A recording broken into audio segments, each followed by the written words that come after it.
Well, thank you all. It's a real pleasure and an honor to come and speak with you folks. Thank you for your involvement as an EFA affiliate, Electronic Frontiers Alliance affiliate. That's how you came to us, right? You came in through the affiliate thing. EFA is a really important network of independent organizations that work on issues with each other and with EFF. We're an organization of co-equals, or a network of co-equals.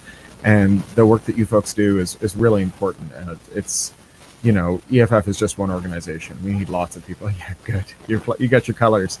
Excellent. Yeah. Yeah, we've got a new 30th anniversary hoodie coming that is so I saw dope. it. It Oh my looks so god, I haven't got fab. one yet, but if I had, I'd be wearing it.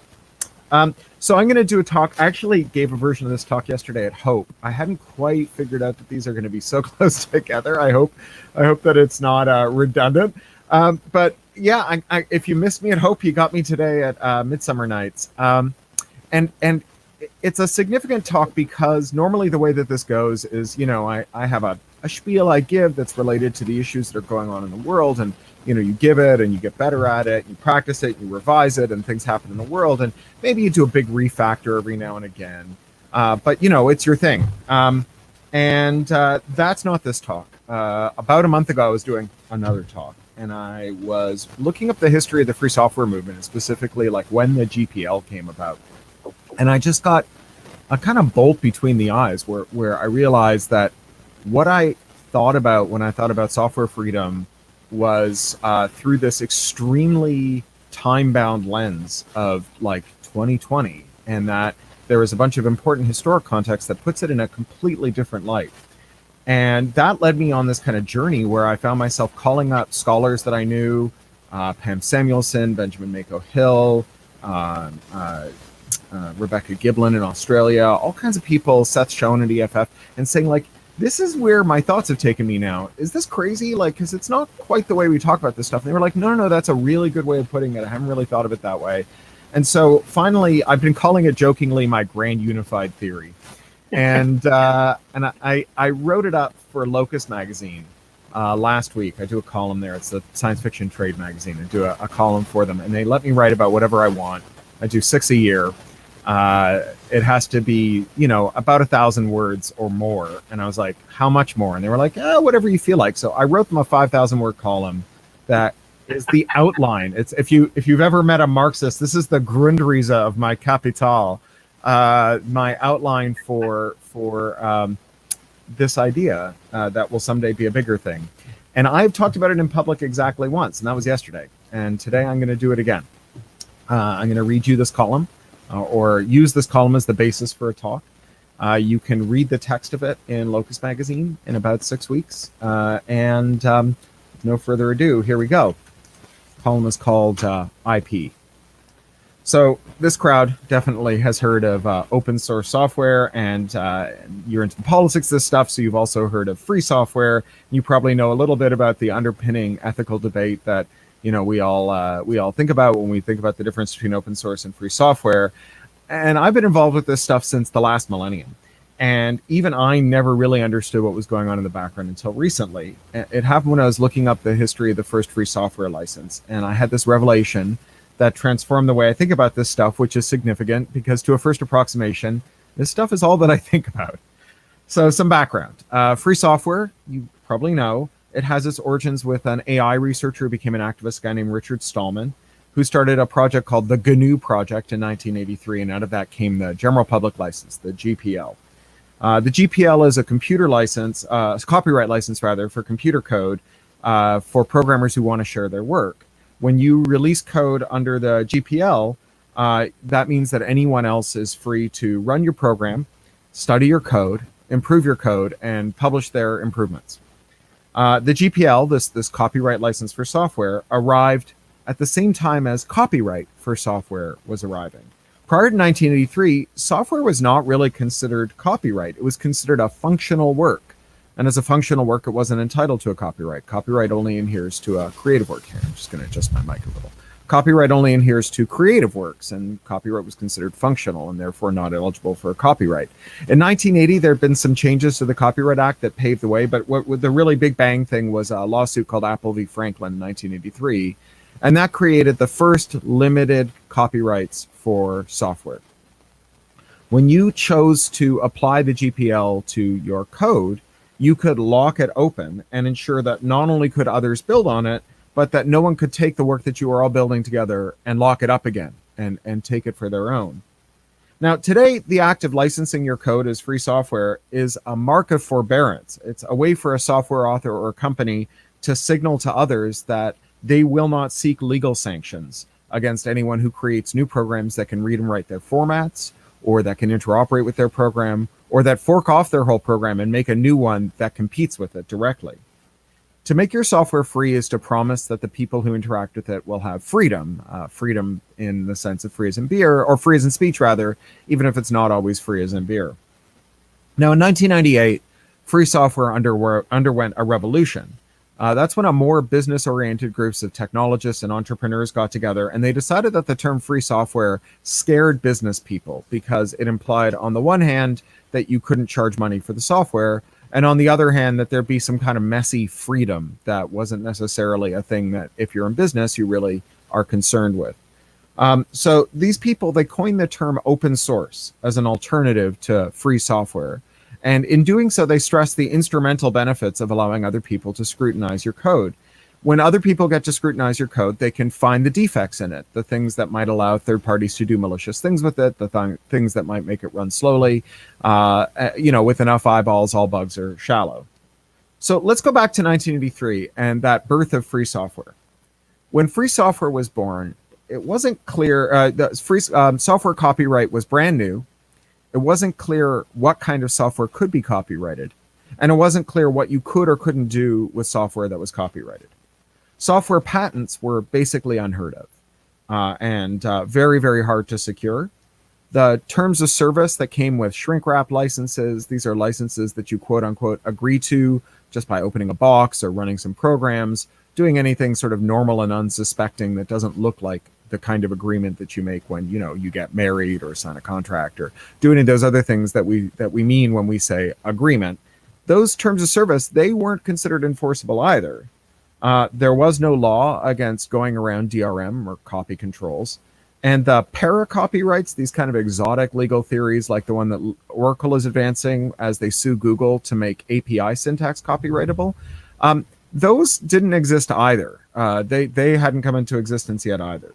So in other words, when free software was born, if you wanted to clone or interoperate with or improve or modify any software that you encountered in the world, all you needed to do was reverse engineer it and go to town. The GPL wasn't permission to make an interoperable product. The GPL was people already knew how to make software. People who knew how to make software already behaved as though they didn't need permission to make that interoperable product. The assumption that everyone had was that if you wanted to fix some code, you could fix the code. The GPL instead was a request for companies and for individual software authors to make the process easier and less tedious by handing out source code so that would-be interoperators could get right to the good stuff without going through the wasteful, tedious, time-consuming business of reverse engineering. Remember, in 1983, even more so than today, there weren't a lot of people who knew how to write code, right? And so the idea that like half of us would be writing code and the other half would be reversing that code when we had a lot of code to get written, it was kind of wasteful. So the free software license was basically saying, don't waste your friend's time. Just give them the source because they're allowed to do it and they'll reverse it eventually. The GPL, in other words, was icing on the cake. Applying your GPL to your code didn't signal that you would forswear legal vengeance upon those who wanted to make something compatible with your thing. You had no right to that vengeance. Applying the GPL to your code signaled that you were willing to collaborate with interoperators rather than impotently shaking your fist at them from the sidelines as they went right ahead and interoperated with your code against your wishes and screw you. Some 40 years later, we are living in a very different world. Between software copyrights, anti-circumvention laws, software patents, enforceable terms of service, trade secrecy, non-compete agreements, and the pending Oracle-Google dispute over API copyrights, any attempt to interoperate with an existing product or service without permission from the corporate overlords of that product or service is a legal suicide mission, an invitation to almost unlimited civil and even criminal litigation. You can go to jail for this stuff. That is to say, if you dare to modify, improve, or replace an existing dominant software-based product or service, you risk bankruptcy and or a long prison sentence. 40 years ago, we had cake. Yes, software is also cake. 40 years ago, we had cake and we demanded icing. Today, all we have left is the icing, and we've basically forgotten that that cake was ever there. If code isn't licensed as free, you best leave it alone. All right, so that's the first section.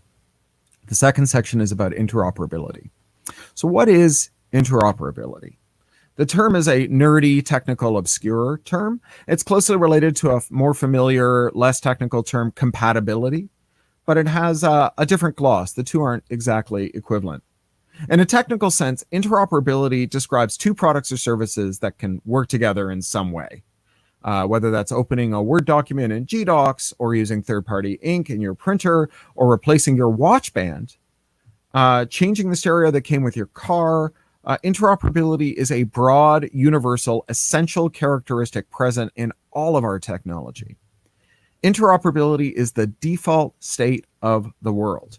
Anyone's charcoal will burn in your barbecue. Anyone's gasoline will burn in your car.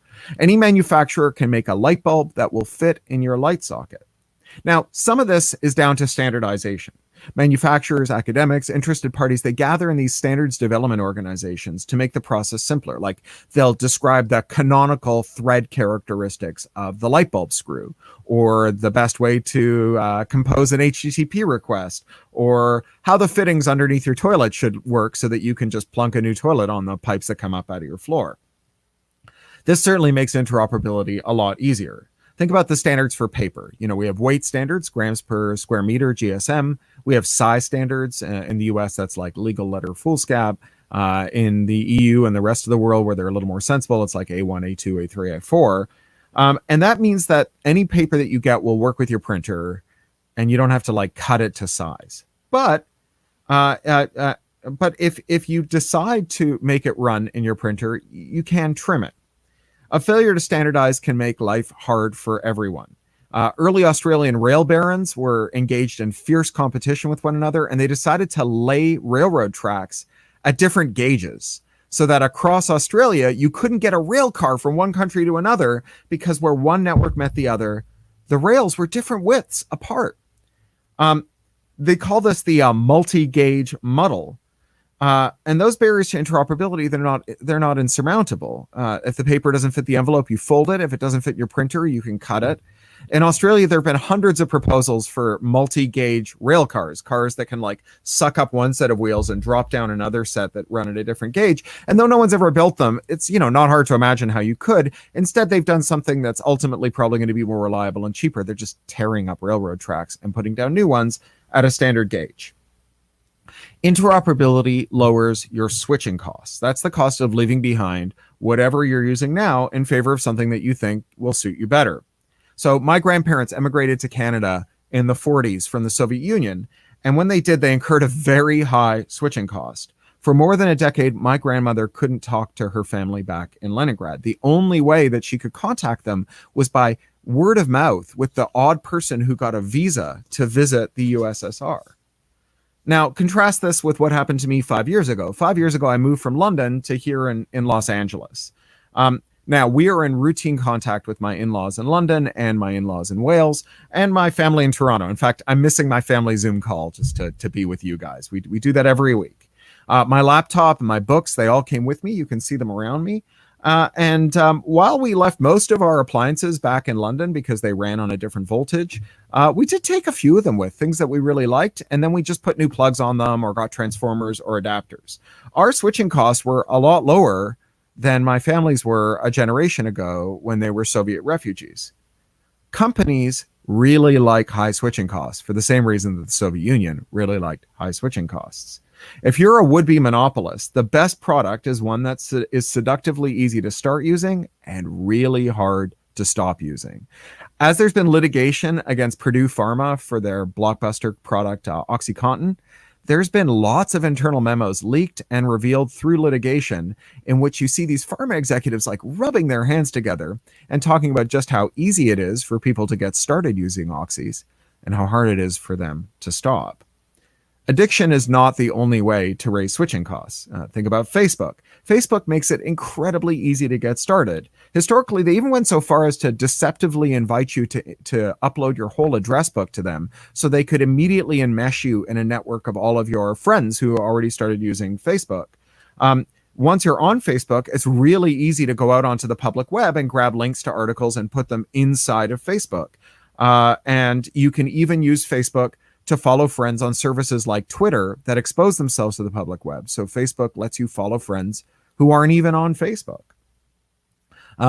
Over time, as you use Facebook, it nudges you into making Facebook the primary means by which you find out about what's going on in the world and keep track of your friends, even those who aren't members of the service.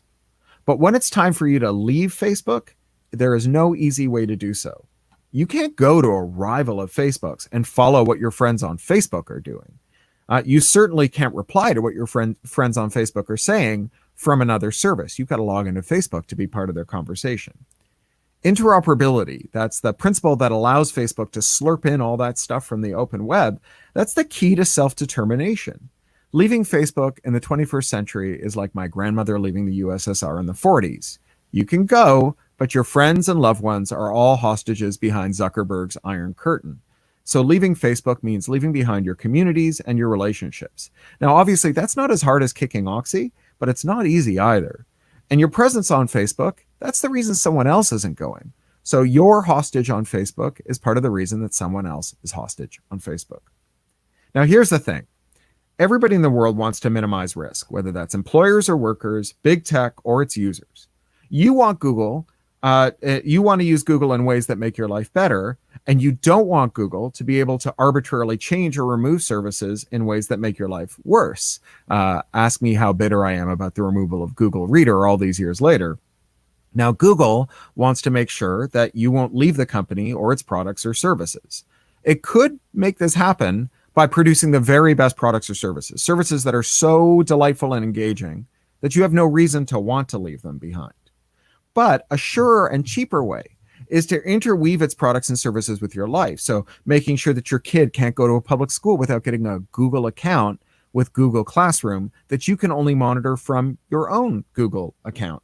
Embedding Google Search in your mobile OS, releasing web and app development widgets that gather data on the users of the services built with those widgets and pass them up to Google. So even if you leave Google, you haven't left Google. The more freedom that you have to leave Google, the bigger a risk you present to Google. The more Google can lock you in, the lower your risk of departure from the service and the higher the risk that Google will cease to keep you inside its walled garden by being amazing and delightful, and the higher the risk that they will rely on retaining you because you can't leave, or that leaving will come at too high a price. Interoperability improves self-determination by safeguarding your ability to change your current situation in incremental steps. If you like your phone and the apps that you have, but you want an app that's banned in the default app store that came with your phone, interoperability can come to the rescue. You just add another app store, and then you get to use that app. You get to keep your phone. You get to keep all the apps you had before. You get to keep all your data on your phone, and you get to use the app that the phone's manufacturer didn't like. But without interoperability, your only choice is take it or leave it. If the App Store blocks you from allowing another App Store to be associated with your phone, then your only choice, if you want that app that's banned, is to throw away your phone, throw away all of your apps, lose some or all of the data that you've either input or gathered with that phone. That's going to be a pretty good app before you're willing to do it. And so those switching costs really lock you in. Writ large, interoperability encompasses things like democracy. When someone says they like their city, but they're opposed to one of its laws, we don't say, well, if you don't like the laws, get out of the city. We have a whole process for reforming the laws in your city. And if you fail and you decide you do want to leave the city, you don't have to leave your stuff behind. You can keep your city and change the laws, or you can change the city and keep your stuff. And either way, you get to stay friends with all of the friends that are in your city. So that's the second section on interoperability. Now here's the third section. For me, this whole line of thought began with a reflection of the history of free software movement and the largely forgotten time in which the default condition of software was freedom. In the absence of copyright and patent, and anti-circumvention and terms of service and non-competes and confidentiality and other commonplaces of today's software marketplace, anyone who could figure out how to reverse engineer a program could improve it, replace some or all of it, read and write its files, compete with it, or sideline it. Today, this is no longer the case. In fact, today's software marketplace is so unlike the cake and icing world, where we had the default for software freedom, which was cake, and the free software movement began its audacious demand for freely reusable code to go on top of it, which was icing, that it's virtually impossible for us to even imagine living in such an environment. The thicket of interoperability rules that have sprung up to change the world so much and take away our cake and threaten our icing, it has a name. We call it intellectual property, or IP. And free software advocates, they hate the term IP, or intellectual property. The argument against IP has two thrusts. One is that it's imprecise, and the other is that it's rhetorically dishonest. Prior to the use of the term intellectual property, we didn't often group together all the different things that sit under that banner. Trademark was trademark, copyright was copyright, and patent was patent. When you're talking about whichever one you were talking about, that's what you named. Bunching them all together didn't make a lot of sense because they're all really different legal regimes under the hood. On those rare instances in which we did want to group all that stuff together, we called them authors' monopolies or creators' monopolies. The anti-IP argument leans into the difference between the underlying rationale for each of the rules underneath the creator's monopoly or intellectual property. So in the US, for example, copyright exists to promote the useful arts and sciences. That's what it says in the Constitution. It provides just enough incentive for people to make new things and just enough protection to create those incentives, and no more. Copyrights do not extend to ideas. They only extend to expressions of ideas. And you have patents. Patents are completely different. Patents aren't about creativity. They're about incentivizing inventors to make disclosures. To get a patent, you have to draw a diagram and write an explanation that explains how your machine works. And that means that other inventors can examine your invention, even during the period of the exclusive patent, and they can figure out how to replicate its functionality or design something that plugs into it, even if you don't like it. Trademarks are completely different again. They're consumer protection. Trademarks empower manufacturers to sue deceptive competitors who trick their customers. It's not about giving Coca-Cola the exclusive right to use the word Coke. Coca-Cola does not have that right. It's about deputizing Coca-Cola to punish crooks who trick people into drinking things that aren't Coke, that are labeled Coke. Coke's trademark rights do not cover non-deceptive, non-confusing uses of its marks, even if those uses harm Coca-Cola, because they do not harm Coca-Cola's drinkers. That's who the trademark protects, the drinkers, not the company. Seen in this light, intellectual property becomes incoherent. When you assert that your work has intellectual property coverage, do you mean that you can sue rivals to prevent your customers from being deceived? Or do you mean that the government will block rivals because you disclosed how your product or your service worked? Or that you've been given just enough but no more protection to incentivize you to produce your work, but that others can take your ideas even if they can't take their expressions? When you look at how IP is used in the real world, though, you see that there is a coherence. There's a colloquial meaning that actually explains why we use the term IP to explain all of these things. And here's that meaning.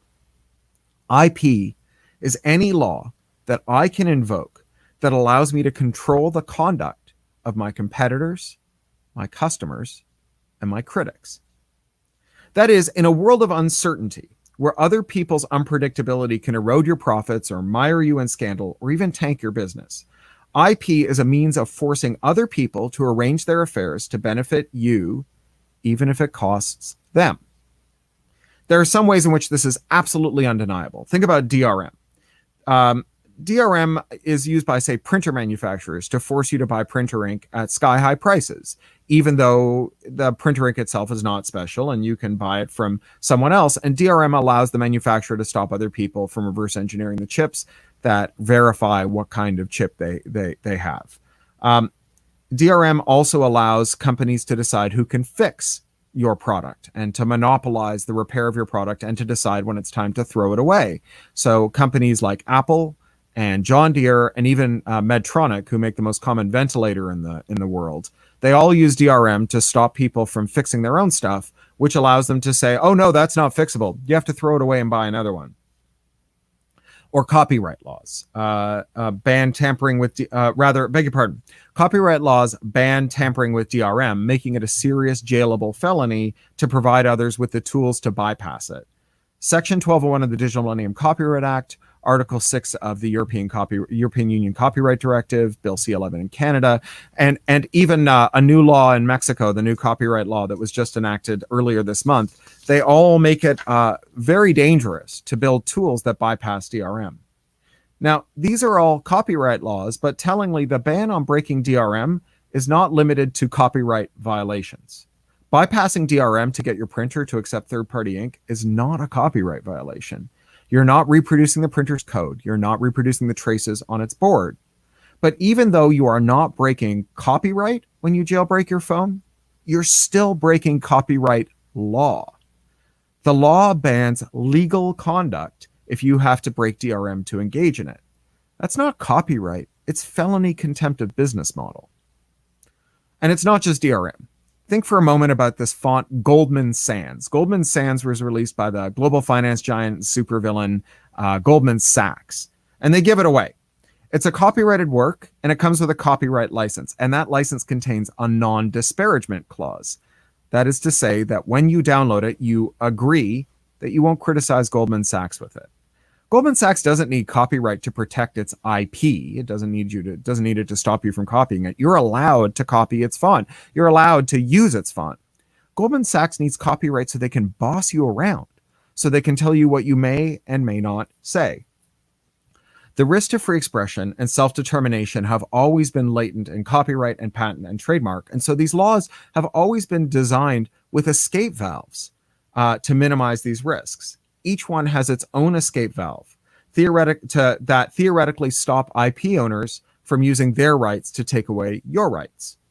So, for example, copyright has fair use or fair dealing in most of the rest of the English-speaking world, which allows for many kinds of copying, adapting, displaying, and even selling other people's copyrighted expressions, provided that you're doing so in a way that promotes a free and robust discourse by transforming, commenting on, or analyzing the copyrighted work. Fair use does not depend on a copyright holder's permission. You can make fair uses even and especially if the copyright holder doesn't want you to. Patent has its own escape valve, publication. To receive a patent, you have to disclose how your invention works, and those disclosures are on display from as soon as your patent is given, where anyone can study them and use them as inspiration for their own inventions. Patents allow you to punish people who precisely duplicate your invention, but they also require you to disclose to others what steps they need to take to do the same thing your invention does without violating your patent. And they also provide a roadmap for making interoperable products that might erode future businesses that you might get into with your patent. Trademark has two important escape valves. First, as I said, trademark holders can only enforce their marks against deceptive uses and only on behalf of their customers. But second, trademark is subject to something called the nominative defense, which is to say it's not a trademark violation to use the trademark to describe the thing. You can put a sign in your store window that says, "We sell ink for HP printers," or "We will fix your Apple iPhone," or "Our cola tastes better than Coke," and the trademark holder doesn't get to say a word about it. Now, these escape valves have been a lot less robust than we might have hoped. It turns out that much of their efficacy depends on there being a competitive marketplace, so that when one company tries to narrow, say, copyright's fair use or patents disclosure rules or what have you, other companies that rely on those escape valves spring to the defense of the escape valve and defend it in court. As 4 decades of massive consolidation in every industry has occurred, a consensus has emerged among the shareholders and managers of the largest firms that escape valves are defects, they're bugs, not features, and otherwise laudable laws. And so these firms have set to work creating the legal precedents and tactics to jam the valves shut forever. So this is how we went from having software freedom cake to just having the icing. New copyright laws, like the ones that ban breaking DRM, new copyright precedents, like the one that Oracle is trying to set as it sues Google over API copyrights, and new tactics for combining copyrights, patents, trademarks, DRM, trade secrets, and other IP, so that whatever trademark permits, copyright can prohibit, and whatever copyright permits, patent can block, and so on, until all the certainty has been moved on to the manufacturer side of the deal and off of your side of the deal. Okay, so this is the second to last section here. Recall that the term of art that preceded IP was an author's monopoly. The tale of how the latter was replaced with the former, it has many variations, but if there's one thing everybody agrees on, it's that no one likes to be called a monopolist. If you think you don't have enough copyright, it's really hard to go to Congress and say, give me more monopoly. But it is easy to go and say, my property rights are being violated, help me defend them. Now, there is a strict sense in which copyrights, and especially patents, are monopolies. When you write down a collection of words, this essay that I wrote right here, when you write those words down, you get a copyright in them from the instant they are fixed. That copyright gives you the exclusive right to reproduce, adapt, display, perform those words. Your rivals can compete with you by writing different words and hope that magazines will pay them for those words to reach their audience instead of you for your words. But only you can sell that essay that you just wrote. In that sense, it's obviously a monopoly. It's a product with only one seller. That's the definition of a monopoly. But there's another definition of monopoly, the one that competition regulators use. You don't have to own the whole market to have monopoly. You have monopoly as soon as you have what regulators call market power.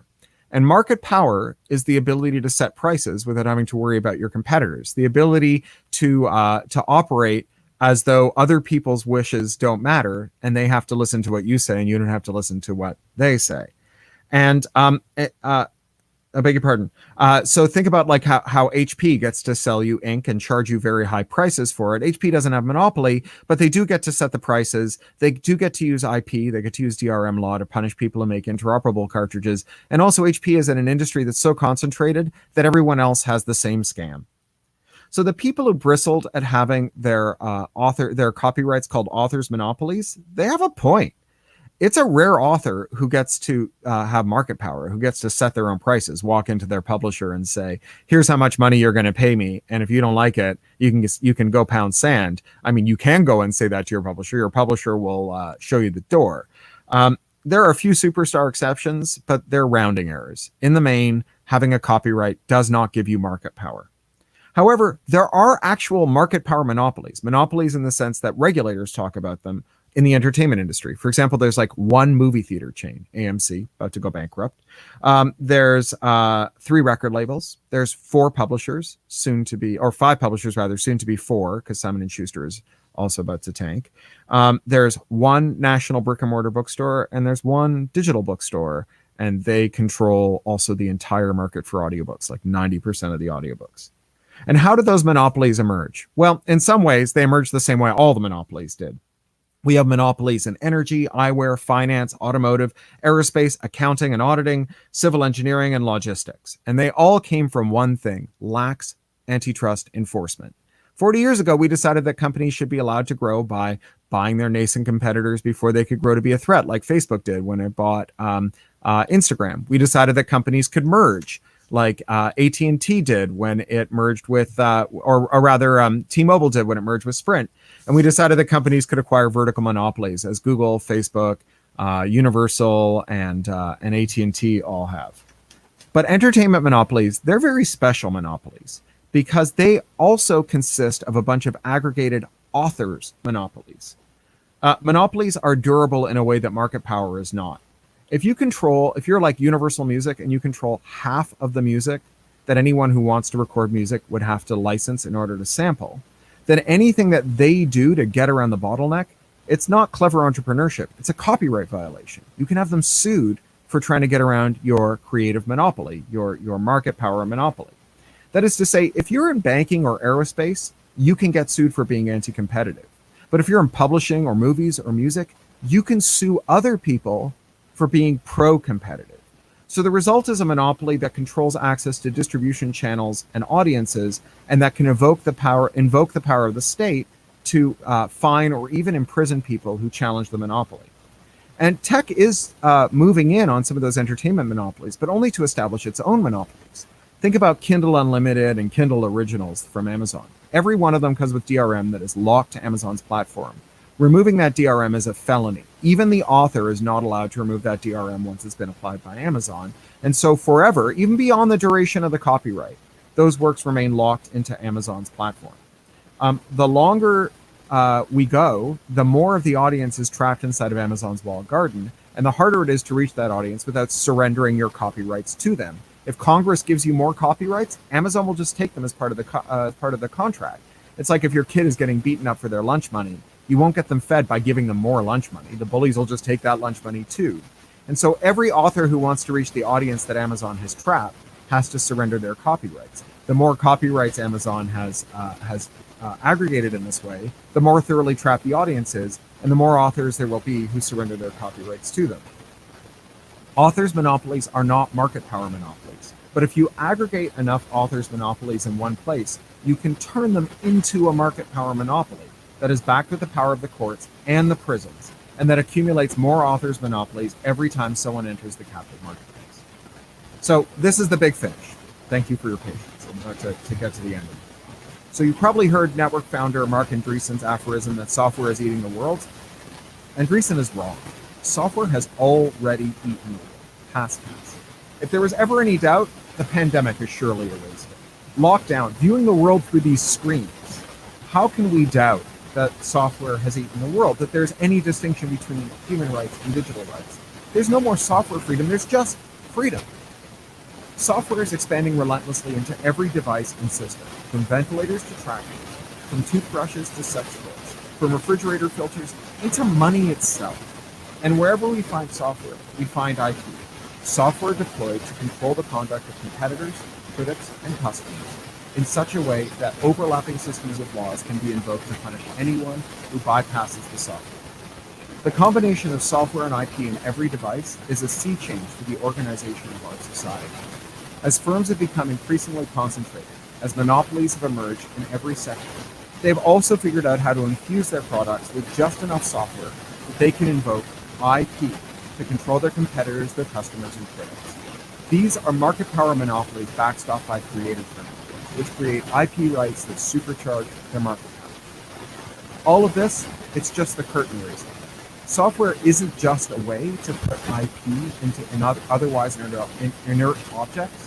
It's also a way to automate those objects, to make them into unblinking, ever-vigilant enforcers for the manufacturer monopolist's interests. They can detect and interdict any attempt at unauthorized interoperability and call the appropriate authorities to punish the offenders. This is a level of control beyond the wildest dreams of history's most sociopathic monopolists. Think about the coal boss, who controlled his workers by moving them into company housing in his company town, where they were paid with company script that they could only spend in the company store. That coal boss moves titanic amounts of risk off of his balance sheet and onto his workers' balance sheet. Not only are they incapable of leaving for a better job, so the coal boss, he can raise prices to ensure that the debts are never paid. And since the workers are only paid in non-interoperable money, they can only shop at the place where the prices are going up. But even that coal boss, who was a veritable god to his workers, he wasn't all powerful. A coal worker could buy corn at the company store, find the moonshiner, and trade corn for US greenbacks. He could get interoperable money from proprietary money through an intermediate corn transaction. The corn was an abstraction layer on US dollars. But think of a worker being paid in company script today. The digitally enabled smart goods that they buy at their company store can be locked to their accounts the way that a Kindle book or an iPhone app is locked to your personal device. The unblinking eye of software enforcement systems are always watching, ready to discipline you for your lack of consideration for the poor shareholder's bottom line. Once we had cake, today we have icing. At this rate, the icing will be gone before long. This is why there are no digital rights. There's only human rights. It's why there's no software freedom. There's only human freedom. Thank you. And that's it. That was amazing. That was powerful. Yeah, I love it. No, it reminded me a little bit of content, your book content, or my essay collection. Yeah, but it's so much more powerful and so much more impactful. Thank you for reading that. That was absolutely amazing. Thank you. I appreciate that. Yeah, like I say, well, there's that old saying, I didn't have time to write you a short letter, so I wrote you a long one instead. that, you know, as these ideas get sharpened up through this kind of discourse, and they get clearer and better, and then, you know, periodically you have these phase changes where like you have a realization of a wholly new way of putting it that comes out of that process. So thank you. I think it'll get better still, but I'm glad you liked it. It's not something I'm as confident with as the usual material I deliver. Well, if that's your like unconfident material, I don't think the rest of us have much hope. Pshaw. I wouldn't want to follow you, that's for sure. Yeah. I was actually running around looking for content. I found like Eastern Standard Tribe, I found United Kingdom, etc. And I was looking. Well, I think I've got a copy here. Hang on. Oh yeah, there it is. Yep. Yeah. I'll link to it in chat as well. For folks. Thank you. Yeah. But no, Typography by John D. Barry, who runs Microsoft's or did run Microsoft's Type Lab. I don't know if he still is. It's kind of the god of true type. It's a pretty amazing guy. It was very interesting. I also like the comparison between, and Heather and I were talking about it in direct message. I like the comparison between the sorts of cutoff that you have, or you would see in very extreme, in very extreme governments doing like basically information operations, cutting down on who can talk to whom, with the sorts of walled gardens and curation that we see in Facebook and things like that. I think that was incredibly impactful and incredibly powerful too. So thank you. Yeah, I mean, interoperability. You know, it's funny when that whole thing on interop. So I work on interop a lot with Electronic Frontier Foundation. We have this thing, we used to call it adversarial interoperability, which is so hard to say. So now we call it competitive compatibility, or ComCom. And, you know, some of this comes out of there. And we were in our competition meeting, and I said, you know, I really think that like we under theorize the role that like free software plays in interop, and that really like, you know, the whole point of free software was to allow you to have one foot in one, you know, like to create a document using a proprietary system, but then not be married to the proprietary system forever. You could move over into the free software world. And one of my colleagues said, no, I don't think so. I think they wanted to build just an ecosystem of free software tools. They didn't really, you know, compatibility was part of it. And like, I really thought about that, and I realized, well, first of all, Richard's first project was cloning Unix. So like, obviously interoperability was a big part of it to begin with.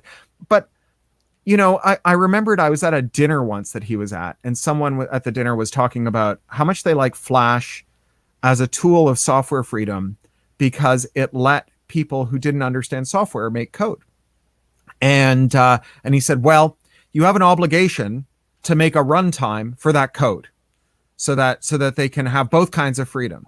Right. And I realized that like actually software freedom and interoperability, they really are intimately related. And this idea, the take it or leave it idea, is really broken. Like we never say take it or leave it, right? Like, you know, otherwise you end up like after the French Revolution when they were like, oh, screw that bougie 12-month calendar. We're going with decimal calendars from now on. And no one in the world could figure out how to talk to them. I mean, I know that it's worked sometimes, like you've got the Russian Orthodox calendar and like the Julian calendar, or whatever. But for the most part, like if you can't interoperate, it's a really self-limiting move.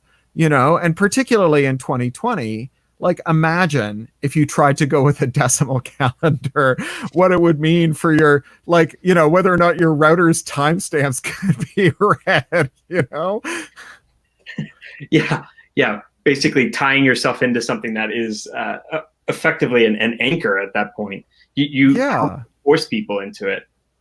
You know, think about all that, like the call for COBOL programmers at the start of the crisis when they were like, oh, you know, we wrote all of our accounting code and all of our, you know, unemployment benefits code and in this programming language that no one speaks. And, you know, like we stuck this abstraction layer on top of it so it could talk to the web, but underneath it's running this old stuff. And like, you know, on the one hand, that's super broken. On the other hand, everything is made up of layers upon layers upon layers. Like when I open up a terminal window on my computer, it says TTY at the top, because at some point, like it's an abstraction layer on an abstraction layer on an abstraction layer on an abstraction layer on an abstraction layer of a thing where you would like take an RS-232 or like a phone and acoustic coupler and plug it into a line printer that go And we didn't throw away the code. We like added code on top of the code. And I know you're security people, you hate that, right? But it's also like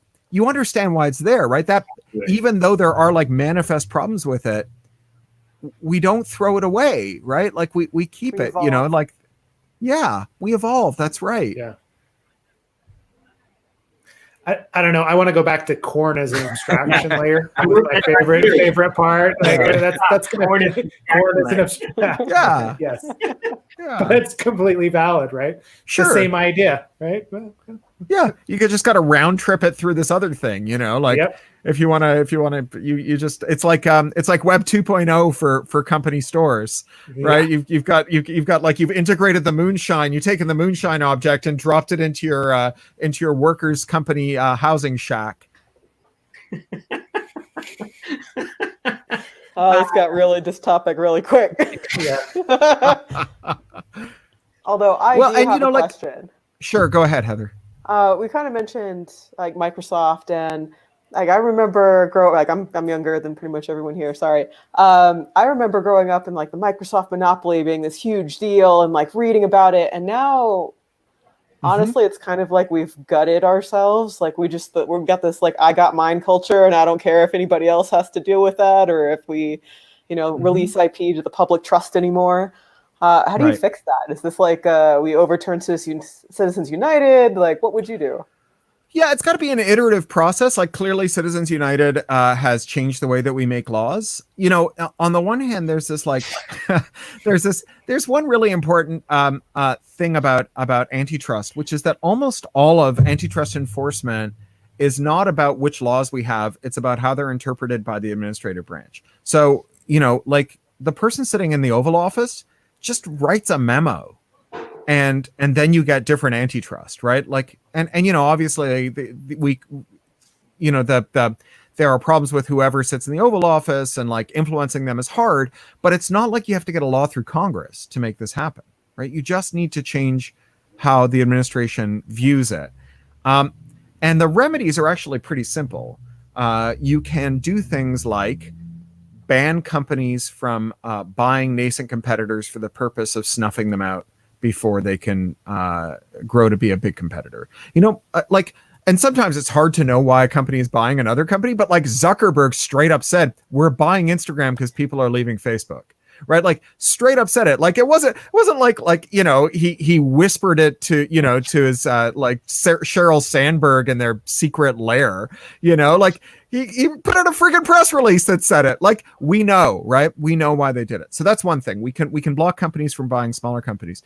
We can stop them from merging. Right, large firms shouldn't be allowed to merge. Like not merely because they might raise prices, but because it creates uncompetitive marketplaces. We want companies to compete with each other, right? Not to collude with one another. People look at that picture, the picture of Trump around a table with all the tech leaders after the inauguration in Trump Tower, and they're all sitting around like not a giant table, like maybe like billiard table size. And people were like, "Oh, how could those guys meet with Trump?" Blah blah blah blah blah. But I looked at that and I was like, "How do all the people who run tech fit around one table?" Yeah. Like, you think about how important that is. Think about it. Yeah. And, like conspiracies are hard, but they're hard because of the collective action problem, right? The fewer people there are inside your conspiracy, the easier it is to coordinate, right? And when you've got 5 dominant firms in an industry, chances are that like everyone in the C-suite of all 5 firms worked at least 1 or 2 of the rest of them. And they're probably either godparents or married to people in the remaining ones, or like executors of their estates, right? Think about the top brass in any of the big firms, right? So you don't need like an active conspiracy. You don't need everyone to gather at the clubhouse to decide how they're going to screw the rest of us over. You just have convergence, right? With like 5 big players, you have convergence on what the rules should be. And so we should stop big firms from merging. And both of those are like really important because right now, because of the financial crisis, a lot of smaller firms are facing, extinction level events. And the big firms have got a lot of money because they have maintained the pretense for the last 25 years that they are headquartered in the middle of the Irish Sea and that their money is in a low Earth orbit and not subject to taxation. And as a consequence, they're about to like buy all of these small firms. Google wants to buy Fitbit. And if you have a Fitbit, chances are you have it because your employer said you had to wear it to get the best deal on your medical insurance. And maybe you were dumb enough to like input how many drinks you had into the app and like whether you were menstruating and all the other things that Fitbit would handily track for you. Maybe you, and if you don't have it for that reason, you probably have it because you were like, God damn, I'm not giving all that data to Google. Well, Google's about to get all that data. Right? That was going to lead into my next question is like, how do you feel about big tech and big healthcare getting into bed with each other? Yeah, you know, like it's a match made in hell, right? But you know, we need to be really vigilant right now, and what we need to do is say no, not okay, but make some promises, right? So like Google made all kinds of data privacy promises, like they promised they would never merge all of the data they collected from like ads and search and YouTube and stuff, and they broke the goddamn promise. So the European Union has just said, you know, you can merge with Fitbit, but you have to promise you won't merge the data. And Google's like, oh yeah, we'll make that promise. And you know what? Like, fool me once, shame on me. Shame on you. Fool me twice, we don't get fooled again, as George Bush once said. You know, like, come on, guys. Like Lucy in the football here, right? So we should just say no, right? Not like yes with conditions, just no. Like, what, you know, like, I want you to shit sandwich. No. What if I toast it? No. What if I cut it diagonally? No. What if I cut the crust off of it? No. I don't want a shit sandwich. Like, no shit sandwiches. That should be our rule. Not shit sandwiches with conditions. Not with chocolate sauce. Like, it's the Sam I Am rule, right? Not on a train, not on a plane, not on a tree. Like, no shit sandwiches. Just stop. Okay. And then the last thing we need to do is we have to stop them from creating vertical monopolies. We had this rule called the structural separation rule until the Reagan years. And it said that if you ran a platform, you couldn't use the platform, right? If you were a bank and you were loaning money to businesses, you couldn't start a business that competed with your customers, right? For obvious reasons. If you were a rail company and you ship freight, you couldn't start a freight company that competed with the people who put freight on your company, on your rails, for obvious reasons. Apple, Google, Facebook, they all operate platforms and compete with the people who use the platforms. Pick one, right? So we got to break them up. And that's going to be a slow process. It's going to be iterative. It's going to cost billions of dollars. You know, when they were suing AT&T to break them up, or IBM to break them up, I beg your pardon, 12-year process that ultimately failed because Reagan was elected, basically, and he fired the guys who were working on it. But during that 12-year process, every single year that they were litigating against IBM spent more in legal bills than the entire DOJ spent on its entire antitrust division that was doing all of its enforcement. It's a long process. But even if you don't win, you do win, right? So we lost the fight to break up Microsoft. You mentioned Microsoft. We lost the fight to break up Microsoft, but Microsoft changed its behavior as a result of being like tied to the bumper of the DOJ by the ankles and dragged up and down a gravel road for 9 years, right?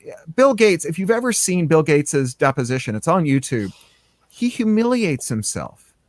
You have never seen him in worse form.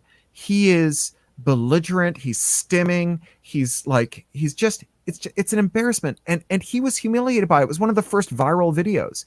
And for years after the antitrust action, anytime anyone said, hey, let's do something evil, everyone else was like, didn't you see what they did to Bill? No, we're not going to do that. Right. So Google comes along and, Microsoft could have done to Google what they did to Netscape. They didn't do it. And when you talk to Microsoft insiders, they say, we didn't do it because we didn't want the DOJ to come down on us again. You know, Bill Gates last year, he gave a talk, I think it was at a Recode event, where someone said, like, why did you screw up on mobile? Why didn't you buy Android? He said, oh, we were distracted with that DOJ thing. Android was on the market 7 years after the DOJ enforcement action ended, right? When he says we were distracted, he means we lost our nerve. We were behaving ourselves. You know, as Albert Camus said, sometimes you have to execute an admiral to encourage the others, you know? So like, it sets the tone, right? The enforcement sets the tone. So that's what we need to do. We need to do this stuff. It'll be iterative. It'll take a long time. But we got to start somewhere, right? Like every time, you know, your technology debt reaches some like critical mass and the thing you feared finally happens and everything that you've been sort of nursing along falls over. Well, you know, you show up for work, you curse the fates, and you start writing new code, right? You got to start, like, the journey of 1,000 miles begins with a single step, right? You got to start somewhere. I guess one implication that really worries me with this conglomerate of those that control tech is not only do they have the platforms in which political discourse occur, but they also have the data on, who you are and what to show you. And I guess that's one of the, to me, the scariest ramifications right now of sort of that of that control. I'm a little heterodox on this. So, like, I do think that the data matters. I think it matters for a couple of reasons. I think the biggest reason it matters is that it's compromat, right? It's just a way for people to embarrass or blackmail you. The knowledge that it's being gathered makes it hard for you to be your authentic self. Like, it's just bad in that way. I'm skeptical, though, that big tech has a mind control ray. Right? Like, I know big tech claims to have a mind control, right? Like, if you want to buy an ad from Google, they'll be like, yeah, we can, like, do this thing and this other thing and machine learning and big data, and we'll put it all together, and whatever it is you're selling, people will buy. Well, like, you want to sell fidget spinners? We got people who will buy fidget spinners from you. We'll show you how to do the message. And the theory goes that, like, Robert Mercer and Cambridge Analytica went like, oh, we can use that fidget spinner thing to make people racist and vote for Donald Trump. And I think that there's not much evidence that works. Like, people point to that giant Facebook study where they did the voter influence study to see if they could get people to vote. And they, like, completely changed the way that those people saw the news and interacted with their friends. And they got an effect size of something like 0.25%, right? So, like, it's a real, like, it survives, like, a lot of statistical regression. It's probably a real effect. And sure, yeah, like, telling people stuff can change how they think, for sure. But it's not a giant effect, right? It's not a real issue. So, or it's not like an existential crisis. So it does raise this question, though, because people do believe some weird stuff, right? Like QAnon. I mean, flat Earth, right? Like, there's never been a worse time to be a flat earther, because there's never been a time when more people on Earth have seen the curvature of the Earth, right? Like, went in a plane. Like, your kid's school might be sticking a GoPro on a helium balloon and capturing the curvature of the Earth. So, I think that, like, if it's not mind control, and it's not that the flat earthers have gotten better at their arguments, and they sure haven't. When you read the arguments for anti-vax or flat Earth, like, none of these are new ideas, right? Even QAnon is just like a reheated version of old stuff, like the Protocols, the Elders of Zion and stuff. They're not better at arguing than they were in the 70s. So if they got bigger and it wasn't through mind control and it wasn't because they got better arguments, I think that what it has to be is that on the one hand, it's become easier to find people who might want to hear that argument. So it has been historically hard to put up a sign that says, like, come on down to Crazy Bob's used car lot. We're racist. If you're racist, you'll like to shop here, right? Because, like, people would get angry at you. But you can use targeted Facebook ads to say, hey, are you a racist? Shop at Crazy Bob's, right? So that's part of it. It's definitely easier to find people than it ever was. I mean, and that's not a necessarily a bad thing, right? If you want to ask yourself, like, how it is that people who were members of sexual minorities who couldn't disclose to the people around them what their true identity was could find other people and make common cause and advance the way that we think about gender, that's because it's easier to find people, right? Where did the Black Lives Matter movement come from? It didn't come from wheat pasting posters on telephone poles, right? I grew up in the anti-nuclear proliferation movement. I have wheat posted tens of thousands of posters for my sins. They are really low conversion rate, right? It came from targeting. It came from self-targeting, right? Looking for a hashtag. It came from targeting in other ways, search, all of those things that help you find people.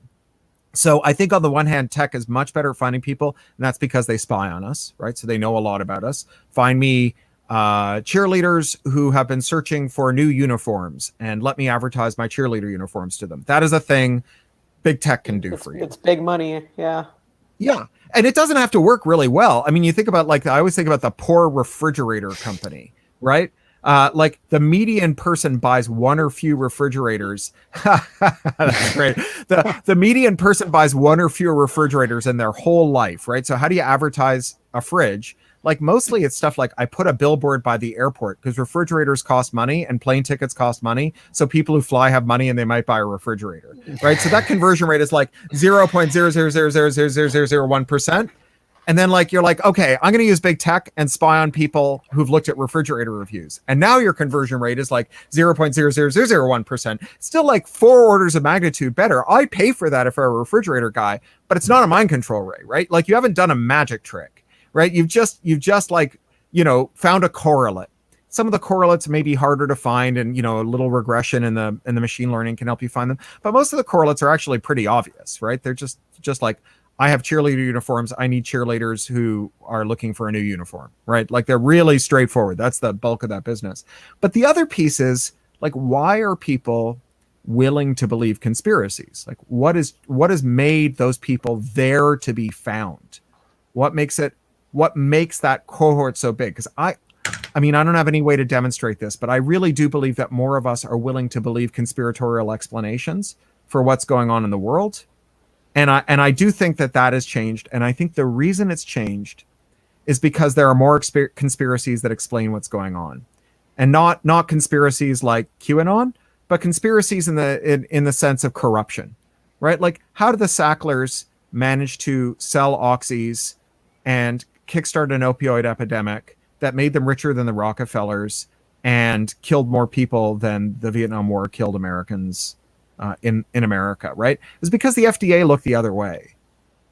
They let them cite garbage evidence. You know, the if you look at all the papers about the safety of opioids, they all go back to one paper. It's like they call it the most consequential 5 sentences in the history of the New England Journal of Medicine. This guy named Jick, who was a doctor at Boston University, wrote a 5-sentence letter to the NEJM saying, you know, they say opioids are like you have to be really careful with them with patients in recovery from surgery.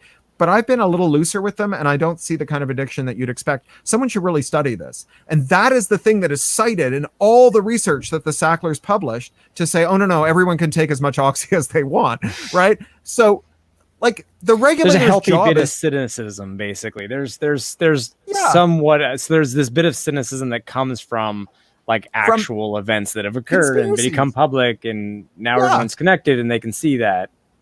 Yeah, and you can't adjudicate these questions yourself, right? Like, even if you can figure out whether or not you should fill the script that your doctor gave you for oxys, can you figure out whether the firmware on the 737 you're going to fly on is any good, right? Like, was it right to trust Boeing to self-regulate? How about whether or not the curriculum that they're delivering to your kids in lockdown is any good? Are you a pedagogist, right? Like, how many of these disciplines do we master before we say, wait a second, we are not asking people to caveat emptor.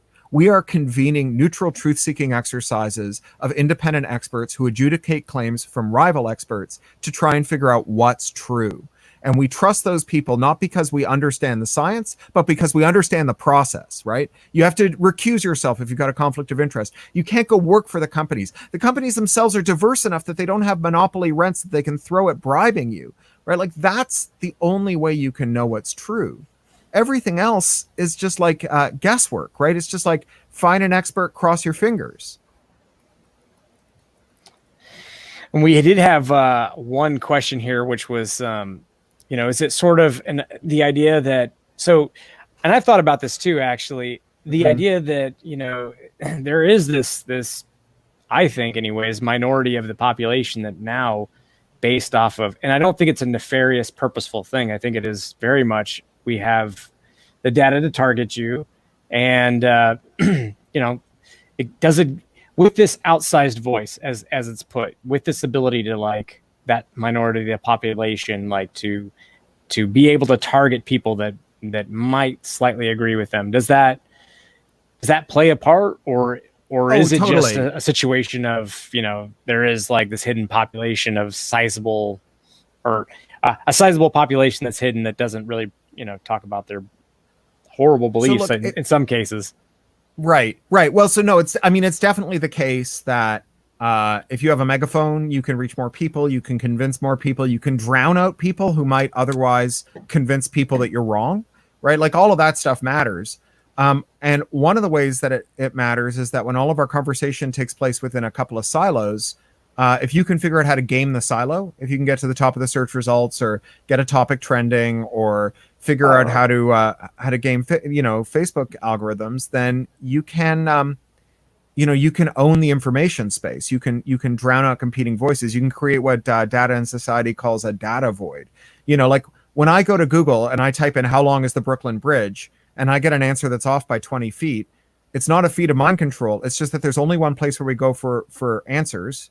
I don't know what the actual answer is, and I believe whatever it tells me, right? And so, like, yeah, maybe we should ask people to do the research every time they go to Google and look at the primary source. No one's going to really do that, practically speaking. But if we had a lot of different places, maybe you'd look at 2 places, right? Maybe you'd search around rather than, and maybe the process of gaming Google's algorithm to get your wrong answer for the Brooklyn Bridge or for climate denial or for, austerity or any of the other things that people have gamed Google for.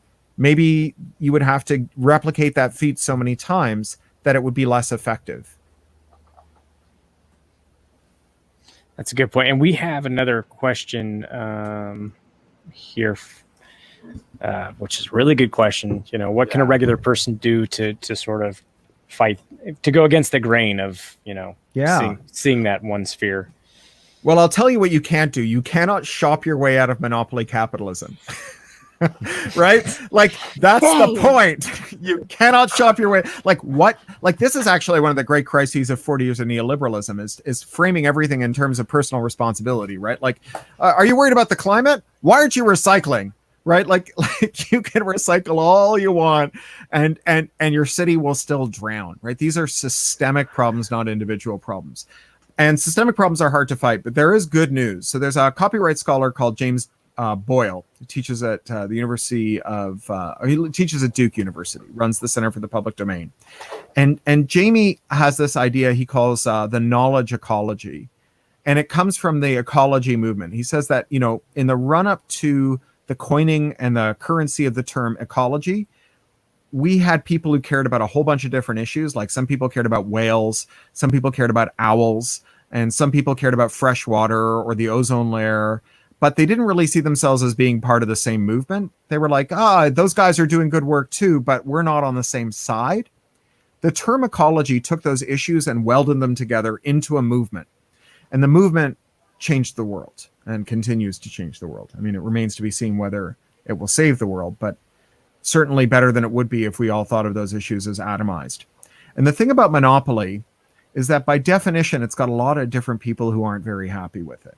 Right. So you might care a lot about software monopolies, but you've probably got a relative who cares a lot about healthcare monopolies or finance monopolies, or maybe a younger relative who cares a lot about wrestling monopolies. 30 years ago, there were 20 pro wrestling leagues, and now there's one. It's owned by this billionaire Trump donor named Vince McMahon. He reclassified all the wrestlers as contractors and took away their healthcare. They're all begging on GoFundMe for money to pay their bills as they die in their 50s. Right. Or maybe you care about the eyewear monopoly, right? Your glasses and mine were all made by one company, a company called Luxottica, that is this private equity-backed Italian company that bought all of the major retailers, Sunglass Hut, LensCrafters, Sears Optical, Target Optical, and so on. And then they refused to carry any eyewear brand that wouldn't sell out to them. So now they own Oakley, Oliver Peoples, Versace, every eyewear brand you've ever heard of, except for a couple like internet ones. And they own the largest lab, Essilor, and they own the largest insurer, IMED. And so, the prices of glasses have gone up 1,000% over the last decade, right? So if you've got failing eyesight, you care about monopolies too. Now, you may not care about the wrestling monopoly, and you may not care about the big tech monopoly, but if you're pissed off about the eyewear monopoly, I'm on your side because we both care about monopolies. We have the same solution, right? That solution is vigorous antitrust enforcement. And so you and I can fight together. That's the thing that's going to save us. It's not going to be your individual actions. The individual action you can take is to join a coalition so that we can gang up our work and our agency and our citizenship and our significance and our influence together to make this a cause. And, I have to be careful because I work for a 501c3. I have to be careful about what I say about elections. But we are going into an election, and competition is an issue that candidates in both parties are actually talking about. And so you very well might have a decision to make, either in a primary race or in the general, about which candidate you support that could turn on things like competition. And it's become a bipartisan issue. So that is your chance, right? Right now, you have the opportunity to exercise power in ways that you rarely do. You're probably going to have people at your door ringing your doorbell saying, will you vote for me for town council? Ask them what they're going to do about the monopoly that your cable operator has over your internet service. I guarantee you that's an issue that the people in your city care about, right? On lockdown, when you've got terrible internet, it is not good. And, monopolistic ISPs have been a serious problem for people in lockdown. So think about Frontier. They were the worst ISP in the country, which is really saying something. They went bankrupt. And we got to see their bankruptcy filings. We got to see we got to see everything that was going on. So here's one of the things we learned about Frontier. So Frontier, like all big companies, they pay their executives primarily in stock, right? That's the major form of compensation at the top level. And so those executives want to make the stock prices go up. And the analysts who make the buy or sell recommendations in telecoms, they have a general prohibition on any capex that amortizes over more than 5 years. So if you do any infrastructure spending that takes more than 5 years to turn into profit, your share price goes down because the analyst says, don't buy Frontier stock. They're jerks, right?